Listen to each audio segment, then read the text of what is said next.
আপনাদের হাত জোরে পায়ে জোরে বলছি, একদিন এইভাবে আপনি নামাজ পড়েন, ইনশাআল্লাহ যেই মজা আপনি পাবেন অতীতে এই মজা কখনো পান নাই। একদিন এইভাবে নামাজ পড়েন। তাহলে নামাজ কায়েম করা কেন বললেন আল্লাহ? নামাজের রুকু সুন্দরভাবে করা, সেজদা সুন্দরভাবে করা, করব তো ইনশাআল্লাহ। আল্লাহ পাক রব্বুল আলামিন আমাদের সকলকে সালাত কায়েম করার উদ্দেশ্যটা বুঝে আমরা যেন বুঝে শুনে আমল করতে পারি, আল্লাহ তৌফিক দান করেন। সালাম ফিরানোর পর আল্লাহ নবীর সামনে গেলেন, যাওয়ার পর সাল্লামা আলাইহি, আল্লাহ নবীকে সালাম দিলেন, ফারাদ্দা আলাইহিস সালাম, আল্লাহ নবী তার সালামের জবাব নিলেন। সালামের জবাব নেওয়ার পর আল্লাহ নবী বললেন, ইরজি ফাসাল্লি ফাইন্নাকা লাম তুসাল্লি, এ মিয়া তুমি আবার যাও নামাজ পড়ো, কারণ তুমি নামাজ পড়ো নাই। আসলে নামাজ পড়ে নাই, মাত্র না বইরে আসছে। তো ওই ব্যক্তি গেছে, যাওয়ার পর আবার নামাজ পড়ছে, পড়ার পর আবার আসছে, আসার পর সালাম দিয়েছে, নবী জবাব দিলেন। আবার আল্লাহ নবী বললেন, ইরজি ফাসাল্লি ফাইন্নাকা লাম তুসাল্লি, যাও আবার নামাজ পড়ো, কারণ তুমি নামাজ পড়ো নাই। তিনবার হয়েছে এরকম। ওই ব্যক্তি বললেন, ইয়া রাসূলুল্লাহ মা উহসিনু গায়রাহু আল্লিমনি, আমাকে আপনি শিখিয়ে দেন, কারণ আমি এইভাবে নামাজ পড়লাম, এর চাইতে ভালো নামাজ আমি পড়তে জানি না। ওলামায়ে কেরাম আছে এখানে, এই হাদিসে আমার মাঝে মাঝে মনে হয়, এই হাদিসে আর কি পড়লে আমার মনে হয় ওলামায়ে কেরামদেরকে সোজা না বসেন, অনেকটা বেশিরভাগ যদি সেজদার দিকে বাঁকা থাকেন, সেজদা তো একটা হইল, আপনি দুই সেজদা দিবেন, হলো তো একটা। আল্লাহ নবী বললেন, দুই সেজদার মাঝখানে সোজা হয়ে বসবা, এরপর সেজদায় যাবা, এটা হলো নামাজ কায়েম করা। এই উনি বললেন যে কায়েম হলো না, এটাই নামাজ কায়েম করা, প্রতিষ্ঠিত করা। তো নামাজ প্রতিষ্ঠিত করা মানে ধীরস্থিরতার সাথে দাঁড়িয়ে কেরাত পড়া, ধীরস্থিরতার সাথে রুকু করা, ধীরস্থিরতার সাথে সেজদা করা। নবীজি বললেন, ইফআল যালিকা ফি সলাতিকা কুল্লিহা, এক রাকাত তোমাকে দেখায়া দিলাম, বাকি দুই পড়ো, তিন পড়ো আর চার পড়ো, এইভাবে ধীরস্থিরতার সাথে তুমি নামাজ আদায় করো। প্রিয় নাসিরনগর এলাকার মুসলমান, আপনাদের হাত জোরে পায়ে জোরে বলছি, একদিন এইভাবে আপনি নামাজ পড়েন, ইনশাআল্লাহ যেই মজা আপনি পাবেন অতীতে এই মজা কখনো পান নাই। একদিন এইভাবে নামাজ পড়েন। তাহলে নামাজ কায়েম করা কেন বললেন আল্লাহ? নামাজের রুকু সুন্দরভাবে করা, সেজদা সুন্দরভাবে করা, করব তো ইনশাআল্লাহ। আল্লাহ পাক রব্বুল আলামিন আমাদের সকলকে সালাত কায়েম করার উদ্দেশ্যটা বুঝে আমরা যেন বুঝে শুনে আমল করতে পারি, আল্লাহ তৌফিক দান করেন। নামাজ আমরা কেন পড়ব? এক নাম্বার, অন্তরের প্রশান্তির জন্য নামাজ পড়ব। প্রথম, এক নাম্বার অন্তরের প্রশান্তি নামাজ। এখন টেলিভিশনে অ্যাডভারেজ দেয়, আপনি কি হতাশায় ভুগছেন? আপনি কি পেরেশানিতে আছেন? ইউটিউবেও দেয়, টেলিভিশনেও দেয়। কি? তাহলে আপনি আমাদের খানকায় চলে আসুন, অমুক জায়গা টমুক জায়গা, যে হোক, এখানে এসে আপনি 1 মাস থাকুন, 1.5 মাস থাকুন, আপনার মনে প্রশান্তি আসবে। আপনার এলাকার গাছে গাছে লাগাই দিবেন। আপনি কি প্রশান্তি চান? হতাশায় ভুগছেন? আপনি মসজিদে আসুন, আপনার অন্তরে প্রশান্তি এসে যাবে। আবু দাউদ শরীফের 4986 নম্বর হাদিস, রসুল আকরাম সাল্লাল্লাহু আলাইহি সাল্লামের সাহাবা, ওই সাহাবার মেয়ের জামাই এবং বেয়াই আসছে ওনারে দেখতে, মানে বেয়াই আর জামাই দুইজন গেছে, অসুস্থ একজনে গেছে তার বেয়াইকে দেখতে, আর জামাই গেছে শ্বশুরকে দেখতে।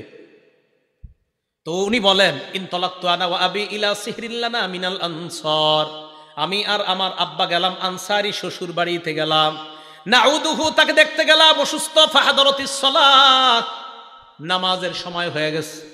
নামাজের সময় হওয়ার পর উনি বাসার একজনকে বললেন, ইতুনি বিল উযু, ওযুর পানি আনো, লিউসাল্লিয়া ফাস্তারিহা, আল্লাহু আকবার।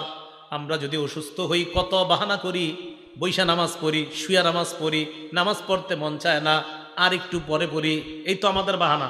হ্যাঁ, আরে আমি আমারই বলতেছি দেন, যে আমরা বক্তারা মাহফিলে যখন যাই, আরেকটু পরে, আরেকটু পরে নামাজ, না আরেকটু সামনে পড়লেও তো হয়। এ শয়তান ধোঁকা দিতে থাকেন, না না ওই সামনে রাস্তার বাম পাশে মসজিদ পাবেন, আরেকটু সামনে যান, শয়তান ধোঁকা দিতেই থাকে। ওই সাহাবা বললেন, হুজুর পানি আনো।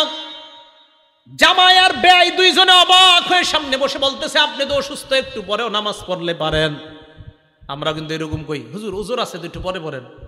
হ্যাঁ, টাঙ্গাইল এক জায়গায় গেছি, ওই আপনার দিছি সুই, ওই যে করোনার টিকা, তো টিকা দেওয়ার পর টাঙ্গাইল মাহফিলে গিয়ে বয়ান করছি, হাত নাড়াইতে পারতেছি না, বাম হাত দুইটাই দিছি আমি, তৃতীয়টা বাকি আছে, হাত নাড়াইতে পারতেছি না। ওখানে গিয়ে আমি শেষে বিতিরের নামাজ দাঁড়াইছি, এক জায়গায় নামাজ পড়ছি, বিতির বাকি রাখছি, বিতিরটা পরে দাঁড়াইছি।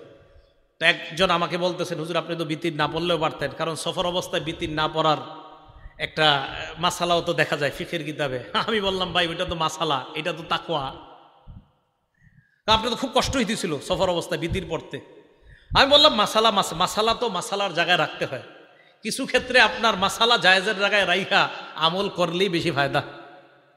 বিতিরের নামাজ আদায় করা, দেখেন নামাজ মানে ছেড়ে দেওয়ার পর অনেকে প্রশ্ন করে, হুজুর সফরে কি সুন্নত ছেড়ে দেওয়া যায় না? আরে সফরে সুন্নত ছেড়ে দেওয়ার অপশন কার? এই যে আমার রানিয়ে আসি তখন সুন্নত ছেড়ে দেওয়াটা সমস্যা না। আপনি গেছেন এক বাড়িতে বেড়াইতে 10 দিন, এখন ওই জায়গায় বেড়াইতে যাওয়ার পরে আপনি সুন্নত ছেড়ে দিবেন না, সুন্নতগুলো সবই পড়বেন। হ্যাঁ, ফরজটা 4 রাকাতের জায়গায় 2 রাকাত পড়বেন। কিন্তু যদি জামাতে নামাজ পড়েন ওই এলাকায়, তখন উনি 4 রাকাত পড়লে আপনি তো 4 রাকাতই পড়বেন, এলাকার ইমাম। আপনারা মুসাফিররা জামাত করলে 4 রাকাত ওয়ালা জামাত 2 রাকাত, বিতির 3 রাকাত 3 রাকাতই, মাগরিব 3 রাকাত 3 রাকাত। কিন্তু আপনাদের কোনো ব্যস্ততা নাই, কোনো কাজ নাই, তখন কিন্তু সুন্নতগুলো অবশ্যই পড়বেন। কথা কি বুঝে আসছে?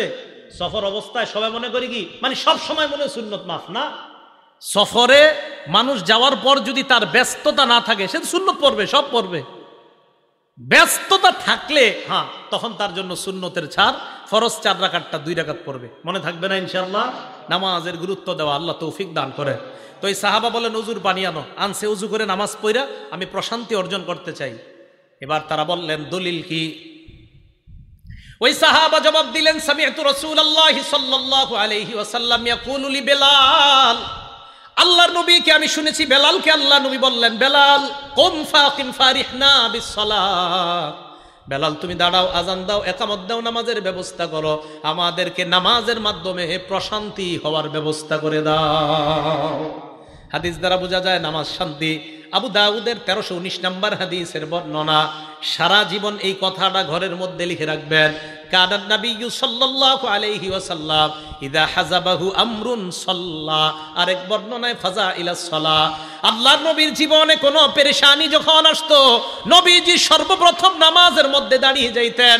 আমার আপনার আজকে থেকে আমল, আমার আপনার জীবনে ব্যবসায়ী পেরেশানি, মেয়েটাকে বিয়ে না দেওয়ার পেরেশানি, সন্তানটা নিয়ে আমরা পেরেশানির মধ্যে আছি, প্রথম আমার উস্তাদকেও বলবো না, ইমামকে বলবো না, খতিবকে বলবো না, আমার পীর সাহেবকে বলবো না, আব্বা আম্মাকেও বলবো না, সর্বপ্রথম আল্লাহর দরবারে নামাজের মধ্যে দাঁড়ায়া যাব।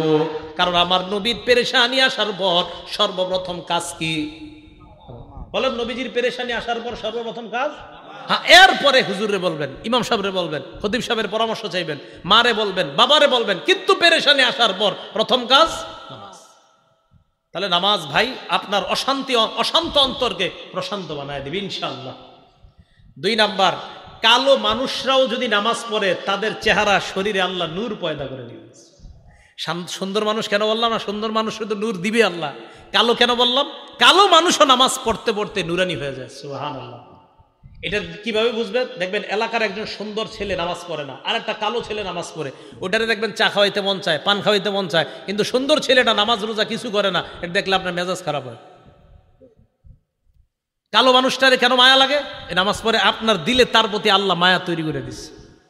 মুসলিম শরীফের 422 নম্বর হাদিসের বর্ণনা। ক্বালা রাসূলুল্লাহি সাল্লাল্লাহু আলাইহি ওয়াসাল্লাম, আল্লাহ নবী বলেন, আত-তুহুরু শাতরুল ঈমান, পবিত্রতা ঈমানের অঙ্গ। আলহামদুলিল্লাহি তামলাউল মিজান, পড়েন আলহামদুলিল্লাহ। নবীজি বলেন আলহামদুলিল্লাহ বলার সাথে সাথে তামলাউল মিজান, মিজানের পাল্লা ভরে গেছে। ওয়া সুবহানাল্লাহ ওয়াল হামদুলিল্লাহ তামলাআনি মা বাইনাস সামাওয়াতি ওয়াল আরদ। নবীজি বলেন সুবহানাল্লাহ, আলহামদুলিল্লাহ বললে বলেন সুবহানাল্লাহ, আলহামদুলিল্লাহ। এই যে আমরা যারা যারা বললাম, আল্লাহ নবী বলেন তামলাআনি মা বাইনাস সামাওয়াতি ওয়াল আরদ, আসমান জমিনের মাঝের ফাঁকা জায়গা পূরণ হয়ে যায়। এবার আল্লাহ নবী বলেন আস-সালাতু নূর, নামাজ হলো আলো। নামাজ কি? একটা কিতাব আছে নাম মুসনাদে আহমদ 10 নম্বর খণ্ড 83 নম্বর পৃষ্ঠা। ক্বালা রাসূলুল্লাহি সাল্লাল্লাহু আলাইহি ওয়াসাল্লাম, আল্লাহ নবী 5 ওয়াক্ত নামাজের আলোচনা করার পর বলেন, মান হাফাযা আলাইহা, যারা 5 ওয়াক্ত নামাজ নিয়মিত আদায় করবে, কানাত লাহু নূরা, এই ব্যক্তির দুনিয়া এবং আখিরাতে নূর হবে, তার শরীরের মধ্যে নূর হবে। 2 নাম্বার, ওয়া বুরহানা, নামাজ এই ব্যক্তির পক্ষে কিয়ামতের ময়দানে দলিল হবে, প্রমাণ। তিন নাম্বার নাজাতাই ইয়াউমাল কিয়ামাহ, নামাজ এই ব্যক্তির পক্ষে কিয়ামতের ময়দানে জাহান্নাম থেকে মুক্তির সনদ হিসাবে উপস্থিত হয়ে যায়। নামাজ পড়েন, নামাজ ছাইরেন না, এক ওয়াক্ত নামাজও ছাইরেন না। ঝগড়াঝাটি আর কত করবেন? আমিন জোরে আসতে নিয়ে আর কত ঝগড়া করবেন? নামাজ পড়েন। মসজিদে জামাত হয়, বাহিরে তিনজন ঝগড়া করে, এটা জায়েজ না না জায়েজ? মসজিদে নামাজ হয়, বাহিরে 4-5 জন ঝগড়া করে, আচ্ছা এটা কি জায়েজ না না জায়েজ? মসজিদের সামনে যে আল্লাহু মুহাম্মদ লেখা, এটা জায়েজ না না জায়েজ? ভিতরে এক রাকাত হয়ে গেছে। দেখছি না আমরা কোন জায়গায় আছি? ভাই নামাজ পড়েন, নামাজ ছেড়েন না, এক ওয়াক্ত নামাজও ছেড়েন না। আল্লাহ আমাদের সকলকে নামাজ পড়ার তৌফিক দান করেন। এটা কিতাব আছে নাম সহিহুল জামি', 2573 নম্বর হাদিস, 2573। ক্বালা রাসূলুল্লাহ সাল্লাল্লাহু আলাইহি ওয়াসাল্লাম, আল্লাহ নবী বলেন, আউয়ালু মা ইউহাসাবু বিহিল আবদু ইয়াউমাল কিয়ামাতিস সালাহ। কিয়ামতের ময়দানে ইবাদতের মধ্যে নামাজের হিসাব সর্বপ্রথম হবে। দেখেন কি কয়, ফাইন সালাহাত, নামাজের হিসাব যদি শুদ্ধ হয়, সালাহা সাইরু আমালি, তার অন্যান্য সব আমল শুদ্ধ। নামাজ আগে শুদ্ধ হতে হবে। ওয়াইন ফাসাদাত, নামাজ যদি ঠেকে যান, আটকা যান, ফাসাদা সাইরু আমালি, সব বরবাদ। এই জন্য আমাদের দেশের অনেকে কয় নামাজ না পড়লে কি হবে? নবীর প্রেম আছে ভিতরে। নামাজ না পড়লে কি হবে? কয় নবীর প্রেম আছে। মনে রাখবেন, যারা নামাজ পড়ে না এদের মধ্যে আসলে নবীর প্রেম নাই। একটু পরে আমি হাদিস দিয়ে দলিল দিচ্ছি, দেখেন তো। 3 নাম্বার, যারা নামাজ পড়বে কিয়ামতের ময়দানে নামাজ শুদ্ধ, সব আমল শুদ্ধ। এ হলো নামাজের 3 নাম্বার উপকারিতা। নামাজের 4 নাম্বার উপকারিতা, যেই ব্যক্তি নিয়মিত 5 ওয়াক্ত নামাজ সঠিকভাবে সুন্দরভাবে আদায় করবে, আল্লাহ নিজ জিম্মায় তাকে জান্নাতে প্রবেশ করাবেন। আবু দাউদ শরীফের 1420 নম্বর হাদিস, 1420। ক্বালা রাসূলুল্লাহ সাল্লাল্লাহু আলাইহি ওয়াসাল্লাম, আল্লাহ নবী বলেন, খামসু সালাওয়াত কাতাবাহুন্নাল্লাহু আলাল ইবাদ, 5 ওয়াক্ত নামাজ বান্দার উপর আল্লাহ ফরজ করেছেন। মান জাআ বিহিন্না লাম ইউদাইয়্যা মিনহুন্না শাইআন ইস্তিগফাফান বিহাক্কিহিন্না, যেই ব্যক্তি 1 ওয়াক্ত নামাজও নষ্ট করবে না, নামাজের প্রতি অবজ্ঞা করবে না। নামাজের প্রতি অবজ্ঞা কাকে বলা হয়? তাবলিগের লোকেরা গেছে দাওয়াত দিতে, একজন মুরব্বী চা দোকানের সামনে চা খায়, ভাই চলেন মসজিদে, ইমানি কিনের কথা চলতেছে, নামাজ পড়বে। কার থুর মিয়া, তুমি প্রত্যেক সপ্তাহে খালি বড়র বড়র করে আইসা জড়ো বড়র বড়র, আবার নামাজের দাওয়াত দেয়, আরে যা তো তুই একদিন, আবার নামাজের একদিন দাওয়াত দিয়েছেন, আর থুর ডেলি খালি এক কথায় খালি বারবার পেট পেট করস। তার মানে নামাজের প্রতি তার অবজ্ঞা, অনীহা। এই ব্যক্তি কিন্তু আল্লাহর কাছে কঠিন ধরা খাবে।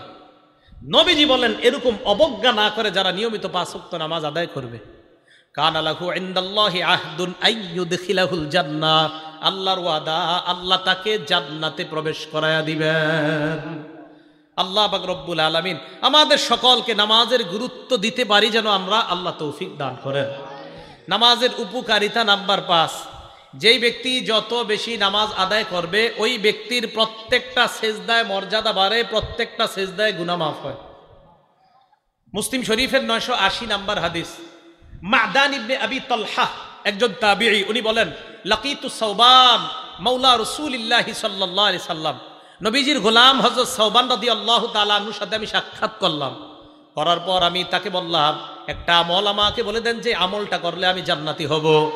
একবার প্রশ্ন করলাম, 2বার প্রশ্ন করলাম, 3বার প্রশ্ন করলাম, 3য়বার হযরত সাওবান বললেন, তুমি আমাকে যেই প্রশ্নটা করলা, অবিকল এই প্রশ্ন আমি আল্লাহ নবীকে করেছিলাম। তুমি আমারে যেটা করছো, এই প্রশ্নটা নবীজিকে করেছি, অথবা আমি নবীজিকে দেখেছি এক ব্যক্তি নবীজিরে এই প্রশ্ন করছে। করার পর আল্লাহ নবী তাকে শিখাইয়া দিলেন, আলাইকা বিকাসরাতিস সুজুদ, তুমি বেশি বেশি সিজদা দাও। সুবহানাল্লাহ। ফাইন্নাকা লা তাসজুদু লিল্লাহি সাজদা ইল্লা রাফাআকাল্লাহু বিহা দারাজা ওয়া হাত্তা আনহা বিহা খতিআ, কেননা তুমি একটা সিজদা দেওয়ার সাথে সাথে তোমার মর্যাদা বেড়ে যায়, আর একটা সিজদা দেওয়ার সাথে সাথে তোমার গুনাহ ঝরে যায়। তাহলে এলো নামাজের 5 নাম্বার উপকারিতা। 6 নাম্বার উপকারিতা নামাজের, একজন সাহাবা, তার নাম মনে রাখবেন, রবিআ ইবনে কাব। বলেন কি নাম? ইবনে কাব। মুসলিম শরীফের 981 নাম্বার হাদিস। এই হাদিস থেকে আজকে আমরা জানবো আশেকে রাসূল কারা। বলেন কি রাসূল কারা? আশেকে রাসূল কারা? আমরা সবাই আশেকে রাসূল হইতে চাই না ইনশাআল্লাহ? নবীর আশেক সবাই হইতে চাই না? হ্যাঁ, তবে আমরা প্রকৃত আশেক হতে চাই, অন্য আশেক হতে চাই না। কি আশেক বলেন তো? জোরে বলেন কি আশেক? আরো জোরে বলেন কি আশেক? অপকৃত আশেকও আছে। কোনটা অপকৃত?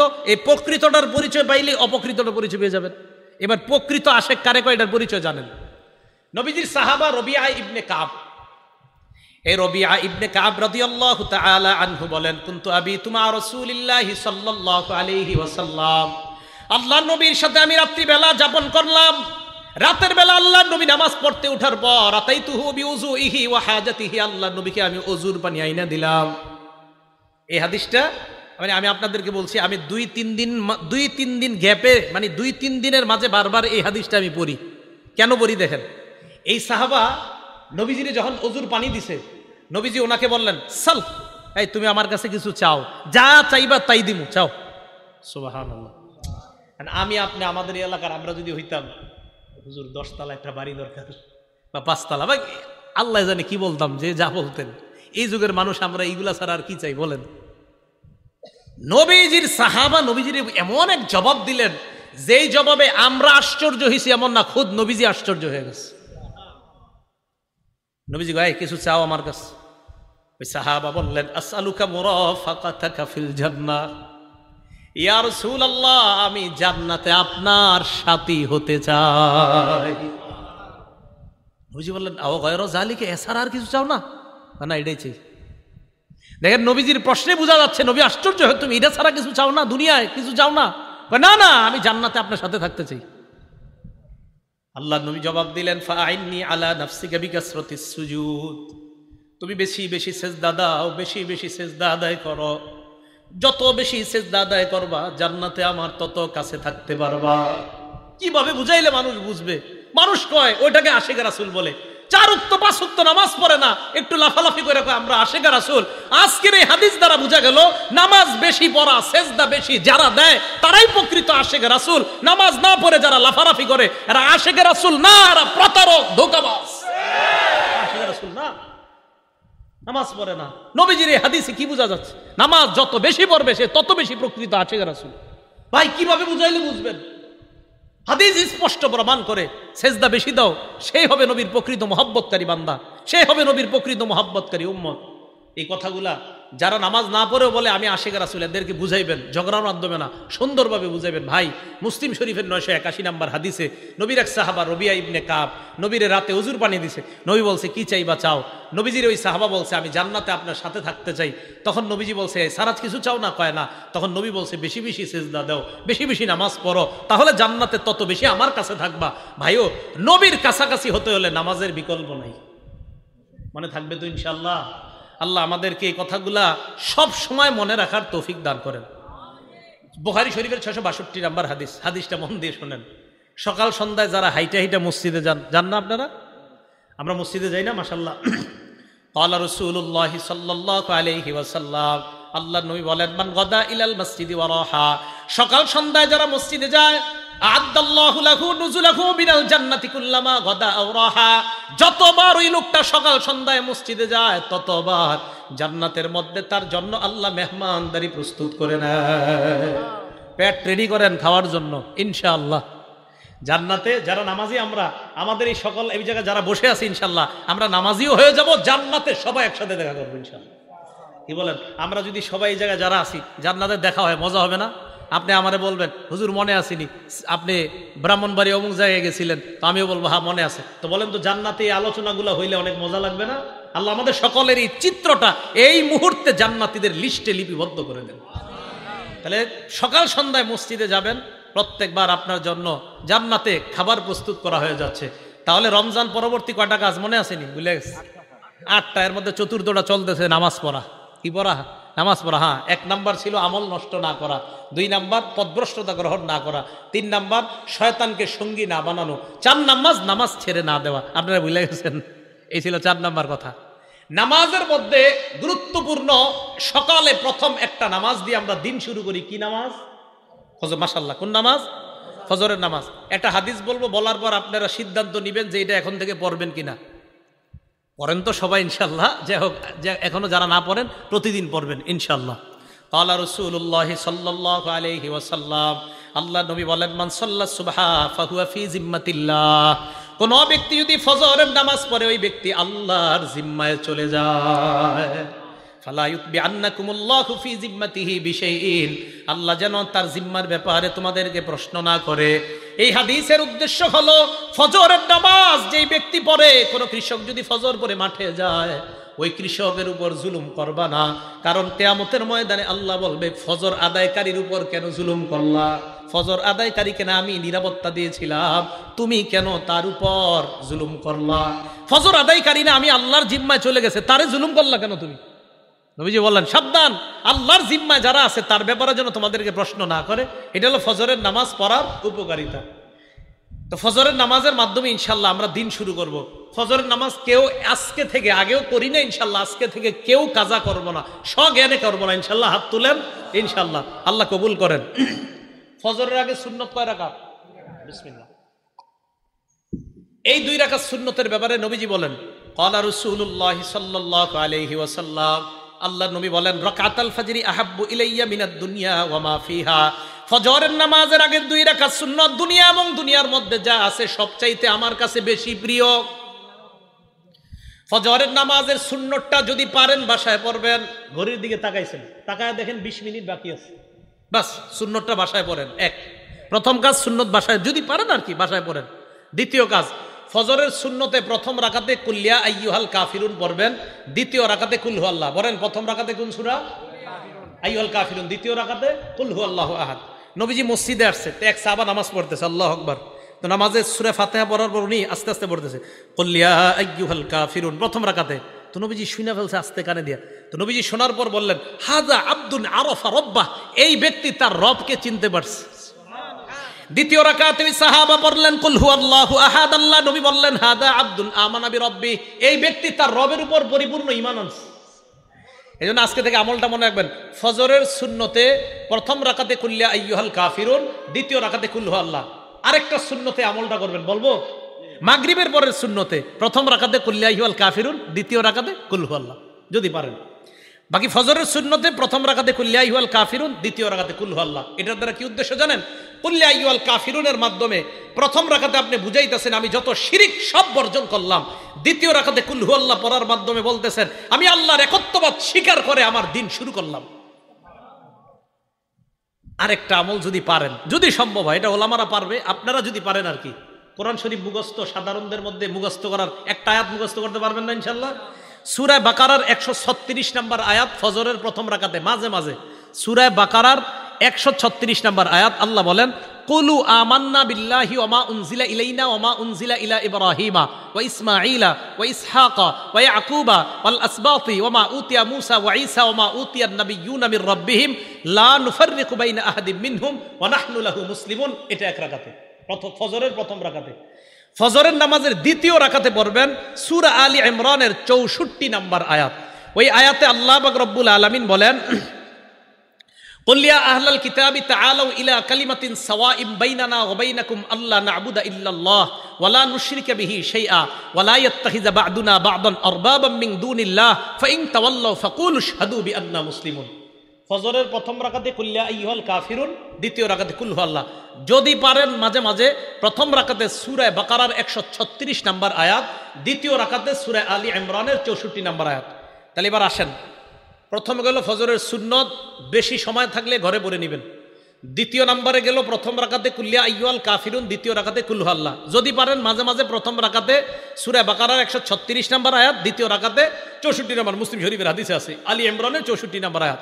3 নম্বর কাজ, সুন্নত পড়ার পর আল্লাহর কাছে একটা দোয়া করবেন, আল্লাহুম্মা রাব্বা জিবরাইলা ওয়া মিকাইলা ওয়া রাব্বা মুহাম্মাদিন সাল্লাল্লাহু আলাইহি ওয়াসাল্লাম আউযু বিকা সালাসা মাররাত আউযু বিকা মিনান নার সালাসা মাররাত। বাংলায় বলবেন, হে জিবরাইলের রব, হে মিকাইলের রব, হে মুহাম্মদ সাল্লাল্লাহু আলাইহি ওয়াসাল্লামের রব, আমি আপনার কাছে জাহান্নাম থেকে পানাহ চাই। এটা 3 বার বলবেন। ফজর পড়লেন, সুন্নত পড়লেন, সুন্নতের পর আল্লাহর কাছে বলবেন, আল্লাহ জিবরাইলের রব, মিকাইলের রব, মুহাম্মদ সাল্লাল্লাহু আলাইহি সাল্লামের রব, আমি আপনার কাছে জাহান্নাম থেকে পানাহ চাই। 3 বার বলবেন। এটা বলার পর চতুর্থ কাজ, ফজরের সুন্নত পইরা বিবির দিকে তাকাইবেন। যদি ঘরে পড়েন, কার দিকে তাকাবেন? বিবির দিকে তাকানোর পর আম্মা জান আয়েশা বলেন, আল্লাহ নবী আমার দিকে তাকানোর পর ফাইন কুনতু মুস্তাইকিজাতান, আমি যদি জাগ্রত থাকতাম হাদ্দাসানি, আল্লাহ নবী আমার সাথে কথা বলতেন। তাহলে মনে রাখবেন, ফজরের সুন্নত পড়ার পর বিবির দিকে তাকানোর পর যদি দেখেন বিবি জাগ্রত, কথা বলবেন, এই নিয়তে কথা বলবেন আমার নবী তার বিবির সাথে কথা বলতেন, আমিও বিবির সাথে কথা বললাম, আল্লাহ নবীর সুন্নত আদায় হয়ে যায়। আম্মা জান বলেন, ফাইন কুনতু নাইমা, নবী আমার দিকে তাকায় যদি দেখতেন আমি ঘুমন্ত, আই কজানি, আমাকে জাগায়া দিতেন। তাহলে সুন্নত পড়ার পর বিবির দিকে তাকানোর পর আপনার দুই কাজ। এক নাম্বার, যদি দেখেন বিবি জাগ্রত কথা বলবেন, যদি দেখেন বিবি ঘুমন্ত তাহলে বিবিকে জাগায়া দিবেন। এই গেল চতুর্থ আমল। পঞ্চম আমল যদিও করতে বলবো, আমি বলবো আপনারা বেশিক্ষণ করেন না। আম্মা জান আয়েশা বলেন, নবীজি যখন দেখতেন ফজরের অনেক সময় বাকি আছে, আল্লাহ নবী সুন্নত পড়ার পর ইত্তজা আলা শিক্কিহিল আইমান, নবীজি ডান কাত হয়ে একটু শুইতেন। আপনারা শুইলে তো ঘুমাই যাবেন। ফজরের সুন্নত পড়ার পর হযরত বেলাল ডাকার আগ পর্যন্ত নবীজি একটু ডান কাত হয়ে শুইতেন, আপনারা তো ঘুমাই যাবেন। আপনারা কি করবেন? পুরাটা করা দরকার নাই, একটু ডান কাত হয়ে শুয়ে আবার উঠে যাবেন। কেন? আমার নবীজি করছে তাই করলাম। সুবহানাল্লাহ, নবীজি করছে তাই আমি একটু নবীর সুন্নত পালন করলাম। কি বলেন? ইনশাআল্লাহ করা যায় না? যদি ঘরে করেন আর কি, আল্লাহ তৌফিক দান করেন। এটা যারা তাহাজ্জুদ পড়ে তারা কিন্তু এই আমলগুলা করে নিয়মিত। আল্লাহ আমাদের সকলকে আমলগুলা করার তৌফিক দান। ভাই একদিন নবীর সুন্নত পালন করেন না, একটা দিন করেন, অন্তত কিয়ামতের মাঠে বলতে পারবেন তো একটা দিন করেন না যে আল্লাহ আমি ঘরে সুন্নত পড়ছিলাম, সুন্নতের পর বিবিরে জাগ্রত করেছিলাম, বিবির সাথে কথা বলেছিলাম, আল্লাহ এরপর আমি একটু ডানকাত হয়ে শুয়েছিলাম, এই আমলগুলো তোমার নবী করতো, আমিও করছি। এই গেল ফজরের ব্যাপারে আলোচনা, ফজরের নামাজ এবং 5 ওয়াক্ত নামাজের ব্যাপারে আলোচনা। এখন আরেকটা কথা বলবো নামাজের ব্যাপারে, সে বলবো জামাতে নামাজ আদায় করা। কিভাবে নামাজ আদায় করা? জামাতে। বুখারী শরীফের 645 নম্বর হাদিস, ক্বালা রাসূলুল্লাহ সাল্লাল্লাহু আলাইহি ওয়াসাল্লাম, আল্লাহ নবী বলেন, সালাতুর রাজুলি ফিল জামাআ তাফদুলু সালাতাল ফাজরি বি27 দারাজা। নবীজি বলেন, জামাতের সাথে নামাজ আদায় করা, একাকী এক ব্যক্তি নামাজ আদায় করলো, আমি একা নামাজ পড়লাম, উনি জামাতের সাথে নামাজ আদায় করলো, আল্লাহ নবী বলেন যে ব্যক্তি জামাতে পড়লো তার আমল নামায় আল্লাহ 27 গুণ বেশি সওয়াব দিয়ে দেয়। কয় গুণ? 27 গুণ। রিয়াজুস সলিহিনের একটা হাদিস শুনে, একটা কিতাব আছে রিয়াজুস সলিহিন, ইমাম নববীর লেখা। এক অন্ধ সাহাবা নবীজির কাছে আসছে, আসার পর আল্লাহ নবীকে বললেন, হুজুর লাইসা লি কাইদুন ইয়াকুদুনি ইলাল মসজিদ, হুজুর এমন কেউ নাই, একটু আপনার হাতটা ধরি, হ্যাঁ এইভাবে হাতে ধরে মসজিদে নিবে এমন কেউ নাই। তো নবীজি বললেন, তো তুমি কি বলতে চাও? হুজুর আমি অন্ধ। তো অন্ধ হয়েছে তো কি হয়েছে? অন্ধ মানুষ তো হুজুর, আমি যে কারো হাত ধরে আসবো বা কেউ আমার ধরে আনলে এরকম নাই, তুমি কি বলতে চাও সেটা বলো। হুজুর আমি কি বাসায় নামাজ পড়লে হবে, ঘরে নামাজ পড়লে হবে? তখন নবীজি একটু চিন্তা করে বল, হ্যাঁ ঠিক আছে, ঘরে নামাজ পড়ো যাও। এতটুকু বুঝছেন সবাই? অন্ধ সাহাবা, মসজিদে আসার মতো কেউ নাই, নবীজি বললেন হ্যাঁ ঘরে নামাজ পড়ো। হাদিস কিন্তু শেষ হয় নাই, একটু শুই না, কেউ দৌড় দেন না, পুরাটা শোনেন। ফালাম্মা ওয়াল্লাহ, অন্ধ সাহাবা যখন বাড়ির দিকে রওনা করছে, দাহু, নবীজি ডাকছে, শোনো শোনো শোনো, হাল তাসমাউন নিদা, তুমি কি বাসায় যখন থাকো আজানের আওয়াজ শোনো? জি হুজুর আজান তো শুনি। নবীজি বললেন ফাজিব, তাহলে নামাজে আসো। তাহলে কোথায় আসো? এখানে আপনারা যে কয়জন অন্ধ আছেন, তাহলে কি বোঝা যায়? অন্ধ সাহাবাকে প্রথমে বললেন বাসায় নামাজ পড়ো, আজান শুনুনি? কয় জি হুজুর শুনি। মসজিদে আসো। এখন তো মাশাআল্লাহ মাইকের আওয়াজ মুখের চেয়ে আরো কম যায় না বেশি যায়? কি পরিমাণ নামাজে আসা উচিত। ভাই জামাত মিস করেন না, পুরুষরা জামাত মিস করেন না, জামাতে আইসেন। আল্লাহ আমি সহ আমাদের সকলকে জামাতের প্রতি গুরুত্ব দিয়ে যেন আমরা সালাতগুলো আদায় করতে পারি, আল্লাহ তৌফিক দান করেন। রমজান পরবর্তী কয় কাজ? এই 4 নাম্বার নামাজ পড়া, নামাজ ছেড়ে না দেওয়া। 5 নাম্বার নিয়মিত কোরআন তেলাওয়াত করা। রমজানে মানুষ রমজানের বাহিরে কোরআন না পড়লেও রমজানে একটু হলে কোরআনটা খুলতে চায়, একটু খুলে কোরআনের প্রতি আগ্রহ থাকে। ওলামায়ে কেরামের জন্য তো উচিত 10 দিনে 1 খতম পড়া। কয় দিনে? আলেমদের 10 দিনে 1 খতম পড়া দরকার। সাধারণ পাবলিকের জন্য দরকার 40 দিনে অন্তত 1 খতম পড়া। কয় দিনে? আপনাদের কৃতি সন্তান মুফতি ফজলুল হক আমিনী রহমতুল্লাহ আলাই মরার আগেও 7 দিনে 1 খতম কোরআন শরীফ পড়ছে। না বুঝাইতে পারি নাই, উনি তো আমগো সন্তান না, আপনাদের এলাকার সন্তান, এই পাশের সরাইলের। 7 দিনে 1 খতম কোরআন শরীফ। অবাক, হাউ ইজ ইট পসিবল? কিভাবে সম্ভব? এত একজন ব্যস্ত মানুষ মরণের আগেও ওই 69 বছর বয়সও 7 দিনে 1 খতম কোরআন শরীফ। মাওয়াইজে মুজাহিদি মিল্লাতের মধ্যে উনি লেখছেন, আমি যখন জেলখানায় ছিলাম 4.5 মাসে প্রতিদিন 1 খতম কোরআন পড়ছি। এ আপনাদের এলাকার আল্লামা আমিনী সাহেব, হুজুরের ছাত্র, আমি বেশি দিন আসলে পাই নাই, ভাগ্য খারাপ। হুজুরে যারা কাছ থেকে দেখছে ওনারা বুঝতে পারছে কি মানুষ, কি আজীব মানুষ ছিলেন। হুজুরে সবাই মনে করি কি উনি মনে খুব রাগী মানুষ, কাছে বদলে বোঝা যেত যে আসলে হুজুর কত মাটির মানুষ ছিলেন। ওলামায়ে কেরাম বলতে পারে আসলে তো হুজুর রাগ হইতেন না, রাগের অভিনয় করতেন ইসলামের খাতিরে, ইসলামের জন্য অভিনয় করতেন, রাগের করতে হতো এটা। হ্যাঁ, আমরা আলেম সমাজের হুজুর একটু রাগী হিসেবে পরিচয়, ওমর ফারুকের মতো পাওয়ার। আসলে ওমর ফারুক বলেন, মুফতি আমিনী রহমতুল্লাহ আলাই তাদেরকে বলেন আসলে তারা তো রাগী না, বরং ইসলামের খাতিরে রাগ হওয়াটা এটা রাগ না, এটা ইসলামের জন্য। কি কথা ঠিক আছে তো? 5 নাম্বার কোরআন তেলাওয়াত করা, নিয়মিত কোরআন শরীফ পড়া, নিয়মিত কোরআন তেলাওয়াত করা। কোরআন তেলাওয়াত অবশ্যই আমরা নিয়মিত করব। সূরা ফুরকানের 30 নাম্বার আয়াতে আল্লাহ বলেন কিয়ামতের ময়দানে নবীজি সাল্লাল্লাহু আলাইহি সাল্লাম আল্লাহর কাছে অভিযোগ করে বলবে ওয়াকালার রাসূলু ইয়া রাব্বি ইন্না কওমি ইত্তাখাযু হাযাল কুরআনা মাহজুরা। আল্লাহর কাছে বলবে আল্লাহ আমার সম্প্রদায় এই কোরআনকে পরিত্যাজ্য হিসাবে গ্রহণ করেছে, বলি নাউযুবিল্লাহ। তিরমিজি শরীফের 2926 নাম্বার হাদিস, নবীজি বলেন মান শাগালাহুল কোরআন ওয়া যিকরি আন মাসআলাতি, কোন ব্যক্তি কোরআন পড়ার কারণে এবং জিকির করার কারণে আমার কাছে যদি দোয়া করার সময় না পায়, আমি আল্লাহ আতাইতুহু আফযালা মা উতিস সাইলিন। আমরা দুইজন, আমি দোয়া করি আর উনি কোরআন পড়ে, আমি দোয়া করি আর উনি জিকির করে। নবীজি সাল্লাল্লাহু আলাইহি সাল্লাম আল্লাহর থেকে হাদিসে কুদসি বলেন যে আল্লাহ বলেন যে কোরআন পড়ে আর জিকির করে আর যে আমার কাছে চায়, ওই চেয়ে সে যা পাবে কোরআন আর জিকির পড়নেওয়ালাকে আমি এর চাইতে বেশি দান করব। তাহলে প্রতিদিন কোরআন পড়ব। সাধারণ যারা আছেন ওলামারা তো পড়েই, সারাক্ষণ কোরআন পড়ায়। সাধারণ পাবলিকরা আপনারা ওয়াদা করেন ডেলি এক বিশ্বাস করেন। যদি বলেন হুজুর আমি তো কোরআনের সব জায়গা পারি না, কুল হু আল্লাহ সূরাটা তো পারেন, এটা প্রতিদিন একটু দেখা দেখা পড়েন। আলহামদুলিল্লাহ সূরাটা তো পারেন, খোলেন, খুইলা এটাই দেখা পড়েন। কেন দেখা পড়বেন? এই কোরআনের সাথে আপনার একটা মহব্বত তৈরি হয়ে যেতেছে। পড়বেন তো ইনশাল্লাহ। তা আপনাদেরকে আমি বলি আপনারা ডেলি এইভাবে একটু খুইলা পড়েন। সত্যি কথা, 1 মাস পড়েন, 40 দিন পড়েন, 41-42 দিন পড়েন, হঠাৎ একদিন ছাইরা দেন, খুইলা পড়েন নাই, কষ্ট লাগবে। ইন্নালিল্লাহ, আজকে কোরআনটা খুললাম না কেন, মায়া লাগবে, দেখা চোখের পানি চলে আসবে যে আমি কোরআন খুললাম না কেন, হ্যাঁ আমি কি জানি একটা মিস করে ফেলছি। ঠিক নামাজ যারা পড়েন না, নামাজ ধরেন 1 মাস 2 মাস নামাজ পড়েন, ঠিক হঠাৎ একদিন যখন নামাজ ছুটে যাবে আপনি পেরেশান হয়ে যাবেন, ইন্নালিল্লাহ আমার নামাজ ছুটে যাইতেছে কেন। বোঝা গেল কি? নামাজ না পড়তে না পড়তে নামাজ পড়তে মন চায় না, নামাজ পড়তে পড়তে নামাজ ছাড়তে মন চায় না। আল্লাহ আমাদের সকলকে প্রতিনিয়ত আমল করার তৌফিক দান করেন। তাই 5 নাম্বার কাজ নিয়মিত কোরআন পড়া। 6 নাম্বার আল্লাহর জিকির করা। বলেন কি করা?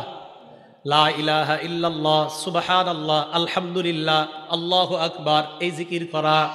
মুসলিম শরীফের বর্ণনা 1239 নাম্বার হাদিসে আল্লাহ নবী বলেন মান সাব্বাহাল্লাহ ফি দুবুরি কুল্লি সালাতিন সালাসাহু ওয়া সালাসিনা ওয়া হামিদাল্লাহ সালাসাম ওয়া সালাসিনা।